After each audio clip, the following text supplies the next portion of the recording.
Next project I'm going to be working on is going to be this 12-inch rigid pipe wrench. It's pretty rusted. I've used it quite a bit. It's pretty old. I guess it's maybe 30 plus years old. I'm going to get it all cleaned up. Going to paint it red. And at least this part I'll paint red. And this part, I will keep it natural steel. Will not be taking this out. I don't know, I might, we'll see. But it is still very usable. And I still use it, but I'm gonna clean it up, make it look nice.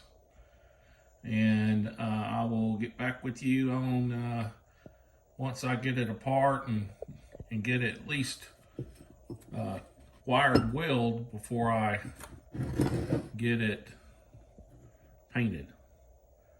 All right, thank you. This is Murry out.